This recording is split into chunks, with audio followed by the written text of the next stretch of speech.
Hi friends, இன்றைக்கி weight loss சேலஞ்சில் டே 2 பார்க்க போகிறோம். இன்றைக்கி நான் பண்ணேன், என்ன சாப்பிட்டேன் அப்படிங்கிறத உங்கள்கிட்ட ஷேர் பண்ணிக்கிட்டே இருக்கேன். என்னுடைய சேனலை சப்ஸ்கிரைப் பண்ணுங்கள், லைக் பண்ணுங்கள், ஷேர் பண்ணுங்கள் ஃப்ரெண்ட்ஸ். என்னுடைய வெயிட்டு இன்றைக்கி 89.300 கிராம் இருக்குது. நேற்றுக்கும் இன்றைக்கும் 300 கிராம் கம்மியாக இருக்குது.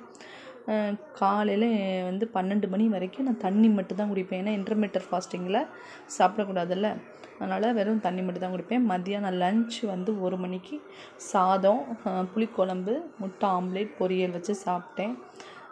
அதுக்கப்புறம் ஒரு நாளைக்கு 4 லிட்ரு தண்ணி குடிப்பேன். என்னோடய வெயிட்டுக்கு டாக்டர் குடிக்க சொன்ன தண்ணி அளவு 4 லிட்ரு.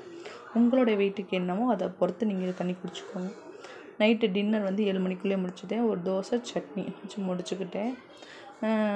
ஒரு நாளைக்கு 1 மணி நேரம் கண்டிப்பாக சைக்கிளிங் பண்ணுவேன். காலையில் 1/2 அன் ஹவர், ஈவினிங் 1/2 அன் ஹவர்னு சொல்லிட்டு ரெண்டு நேரத்துக்கும் 1 மணி நேரம் சைக்கிளிங் கண்டிப்பாக பண்ணுவேன். ஏன்னா நம்மளோட சாப்பாடு சாப்பிட்டும் உடம்பு அளவு வெயிட்டு குறையும். எக்ஸசைஸ் பண்ணால் இன்னமும் ஃபேட்டாக இருக்கனால கண்டிப்பாக இன்னமும் எக்ஸ்ட்ரா உள்ள ஃபேட்டு குறையும்ல.